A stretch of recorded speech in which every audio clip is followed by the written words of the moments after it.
జిల్లాలో గురుకుల పాఠశాల అత్యంత దయనీయంగా మారింది. ప్రభుత్వాలు మారినా ఆ గురుకుల తీరు మారలేదంటూ స్థానికులు వాపోతున్నారు. తమ జీవితంలాగా తమ పిల్లల జీవితాలు కూడా వృధా అవ్వకూడదని పేరెంట్స్ ఎంతో ఆశగా గురుకులం స్కూల్కు పంపిస్తున్నారు. కానీ ట్రైబల్ స్కూల్ దుస్థితి గురించి తెలుసుకున్న ఇటు స్టూడెంట్స్ అటు పేరెంట్స్ మదన పడిపోతున్నారు. ఖమ్మం నుంచి 3 మంత్రులు ఉన్న గురుకులాల తీరు మాత్రం మారడం లేదని స్థానికులు మండిపడుతున్నారు. సాంఘిక సంక్షేమ బాలుర గురుకుల పాఠశాల కూడా అలాంటిదే. గురుకులం లాంటిది కానీ అక్కడ సౌకర్యాలు ఉండవు. గురుకులం లాంటిది అక్కడ బెంచీలుండవు. గురుకులం లాంటిదే నేలపైనే నిద్రపోవాలి. గురుకులం లాంటిదే వర్షం వస్తే మెలకువతో ఉండాల్సిన పరిస్థితులు దాపరించాయి.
ఖమ్మం జిల్లాలో గురుకులాల పాఠశాలలు అత్యంత దయనీయంగా మారాయి.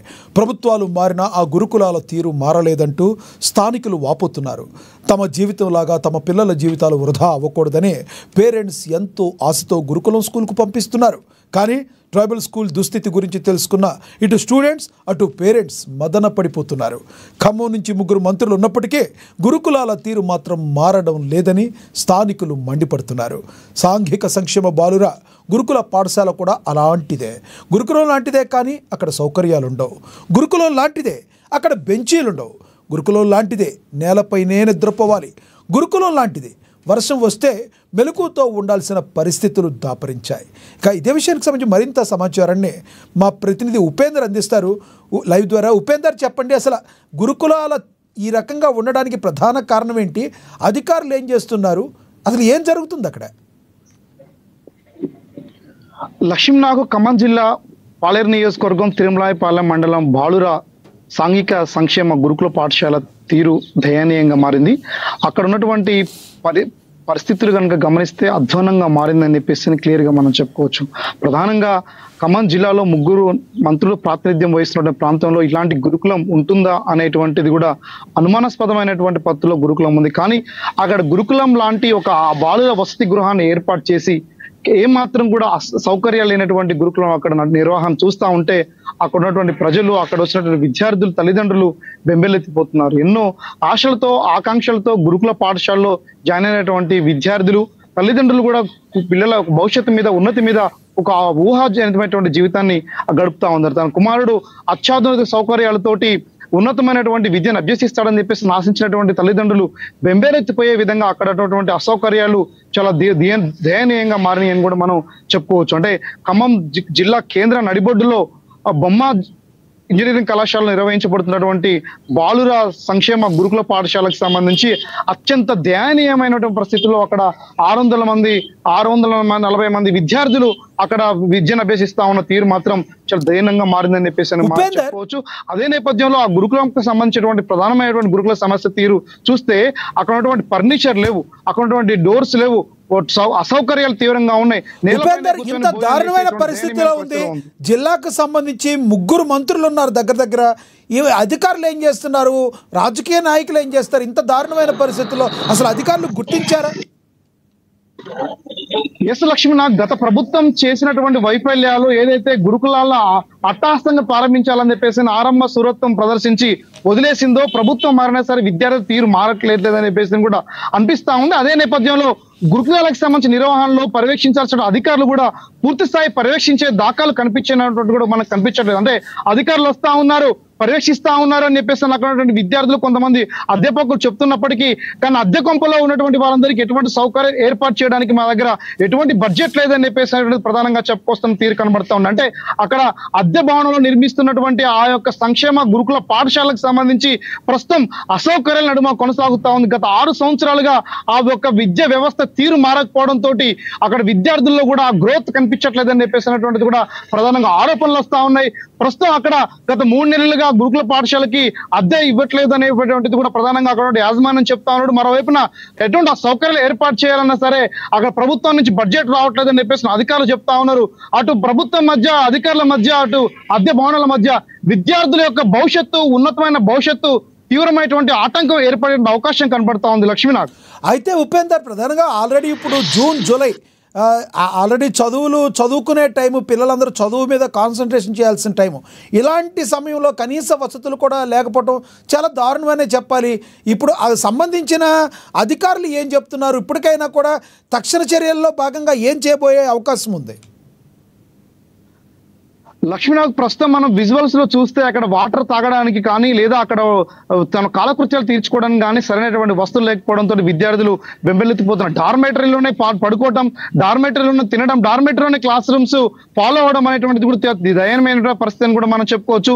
అక్కడ అది కూడా రాష్ట్ర మంత్రి అంటే పొంగులేటి శ్రీనివాసరెడ్డి ప్రాతినిధ్యం వహిస్తున్నటువంటి నియోజకవర్గంలో ఉన్నటువంటి ఒక హాస్టల్ ఇట్లాంటి దయనీయమైన స్థితిలోకి ఎట్టవేయబడింది అంటే విద్యార్థుల ఉన్నతి పట్ల అటు ప్రభుత్వానికి కానీ అటు జిల్లా అధికారులు కానీ ఎటువంటి చిత్తశుద్ధి ఉందని చెప్పేసినటువంటిది కూడా ప్రధానంగా మనం ప్రశ్నించుకోవాల్సిన అవసరం వస్తుంది. తల్లిదండ్రులు కూడా తీవ్రమైనటువంటి మేము ఏదో ఆశపడ్డాం, ఆశయం కోసం ఆ పిల్లల్ని స్కూల్లో పాఠశాలలో జాయిన్ చేపిస్తే కనీస సౌకర్యాలు ఇవన్నీ చెప్పేసి వాపోతా ఉన్నారు. అదే నేపథ్యంలో కనీసం అక్కడ ఉన్నటువంటి తల్లిదండ్రులకు సంబంధించినటువంటి వచ్చిన నేపథ్యంలో అక్కడ తల్లిదండ్రులకు మీ హాస్టల్లో ఉండలేమని చెప్పేసి విద్యార్థులు తన ఆవేదన వ్యక్తం చేస్తా ఉన్నారు. కానీ అధికారులు మాత్రం నిమ్మకు నీరెత్తినట్టు వ్యవహరిస్తా ఉన్నారు. మరోవైపు అయితే ఉపేందర్ ఎక్కడైతే గురుకులాలకు సంబంధించి గురుకులాలకి అదేవిధంగా అధికారులకి లేదంటే మంత్రులకు కానీ ప్రభుత్వానికి కానీ వారధలాగా ఉండే ఇన్ఛార్జీలు ఉంటారు, గురుకుల ఇన్ఛార్జీలు, వీళ్ళు ఏం చేస్తున్నారు? అసలు అధికారులకు తెలియజేశారా?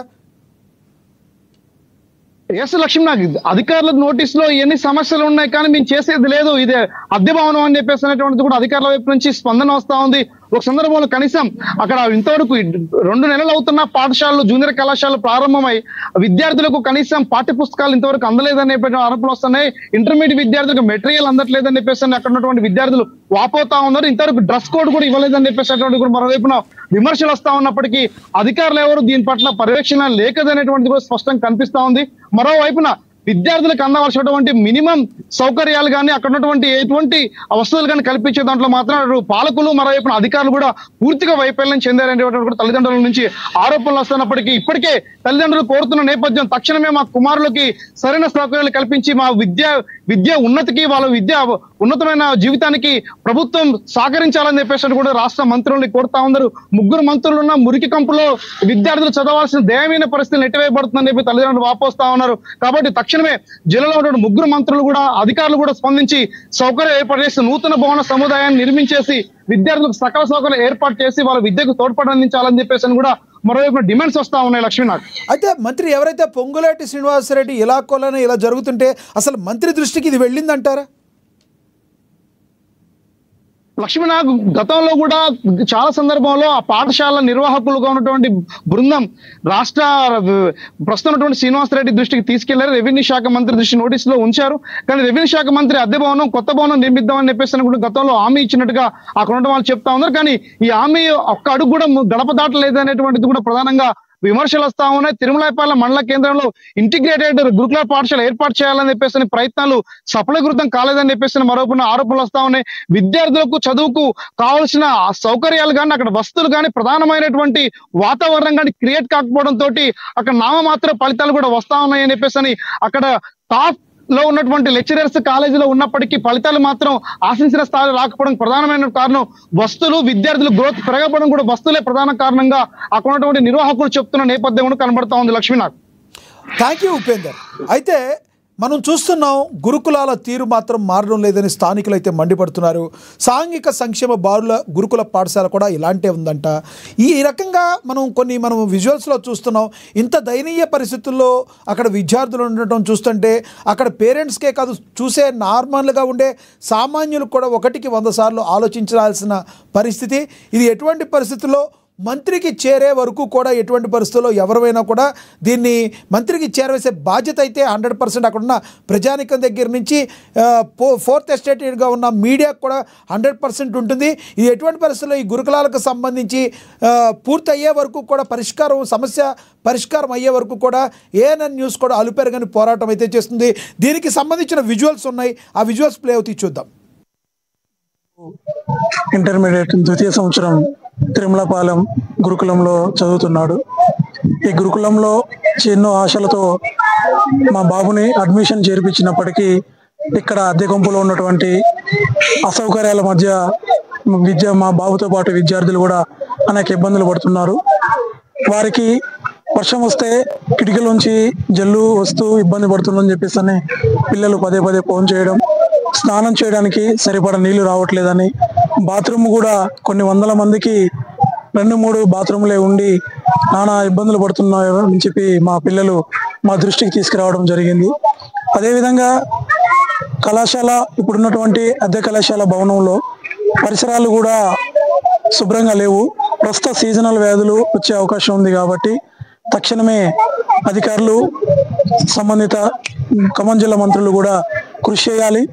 పిల్లలు బట్టలు ఆరబెట్టుకోవడానికి కూడా సరైన తీగలు లేకపోవడం, వాళ్ళకి రావాల్సినటువంటి ప్రభుత్వం నుంచి రావాల్సినటువంటి బట్టలు కానీ అదేవిధంగా పాఠ్య పుస్తకాలు కూడా పూర్తి స్థాయిలో అందలేకపోవడం, అదేవిధంగా వారికి అందాల్సినటువంటి కొన్ని ప్రభుత్వం నుంచి అందాల్సినటువంటి కూడా సక్రమంగా అందకపోవడం కొంచెం ఆందోళన కలిగిస్తున్నటువంటి అంశం.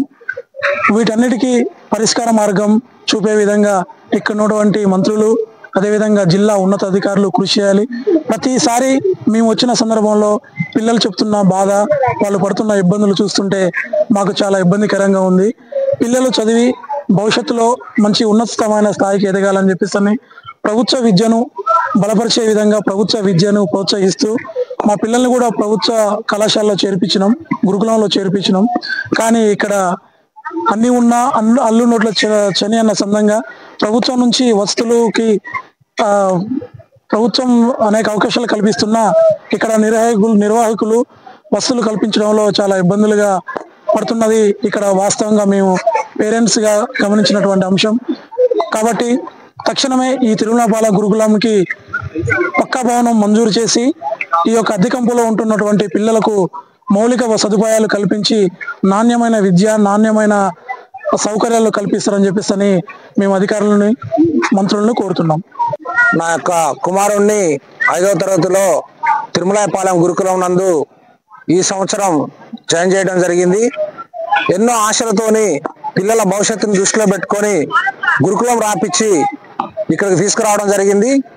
కానీ ఇక్కడికి వచ్చిన తర్వాత కొన్ని రోజుల తర్వాత ఈ గురుకులంలో పరిస్థితులు చూస్తే కంటతడి పెట్టుకునే పరిస్థితి కనబడుతా ఉంది. ఎందుకంటే కనీసం ఈ గురుకులంలో పిల్లలు పడుకోవడానికి వసతులు లేవు, పెట్టెలు పెట్టుకోవడానికి పెట్టెలు లేవు. అదేవిధంగా కనీసం పిల్లలు చదువుకునేది ఒకే రూమ్ లో, పిల్లలు పడుకునేది ఒకే రూమ్ లో, బాత్రూమ్ ఫెసిలిటీస్ సక్రంగా లేవు. కనీసానికి కిటికీలు కూడా మరమ్మతులు చేయాల్సినటువంటి పరిస్థితి కనబడుతా ఉంది. పిల్లలు మురికి కాలువల పక్కన చేతులు కడుక్కుంటూ అక్కడే పిల్లలు బట్టలు ఉతుక్కుంటూ అనేక అసౌకర్యాల మధ్యన పిల్లలు బతుకుతా ఉన్నారు. కానీ కోటి ఆశలతో మేము పిల్లల్ని పంపిస్తే ఆ ఆశలన్నీ కూడా ఇక్కడ వాతావరణ పరిస్థితులు, అసౌకర్యంగా ఉన్నటువంటి మౌలిక వసతులు చూసి భయాందోళనకు గురవుతా ఉన్నాము. కనీసం ఇప్పటికైనా ఈ తెలంగాణ ప్రభుత్వము, నూతనంగా ఏర్పడినటువంటి తెలంగాణ ప్రభుత్వము ఈ యొక్క మధ్యతరగతి అణగారిన వర్గాలుగా పిలువబడుతున్నటువంటి ఈ పిల్లల గురించి తక్షణమే సవితి తల్లి ప్రేమ చూపించకుండా కన్నతల్లి ప్రేమ చూపిస్తూ వారికి మౌలిక వసతులు కల్పించి వారికి తగు న్యాయం చేయాలని కోరుతా ఉన్నాం. కనీసం ఈ ఖమ్మం జిల్లాలోనే ఇట్లుందంటే ఈ ఖమ్మం జిల్లాలో రాజకీయాలకు పెట్టినటువంటి పేరు అట్లాంటిది 3 మంత్రులు కూడా మురికి వాడలలో మురికి కాలువల పక్కన ఈ గురుకులాలు నిర్వహించడం చాలా దుర్భరమైన పరిస్థితులకు గోచిస్తా ఉంది. తక్షణమే ఈ తెలంగాణ ప్రభుత్వం గురుకులాల పైన దృష్టి పెట్టి పిల్లలకు మౌలిక వసతులు సక్రమంగా కల్పించాలని కోరుతా ఉన్నాం. ఇది ఇవాల్టి స్పెషల్ డ్రైవ్.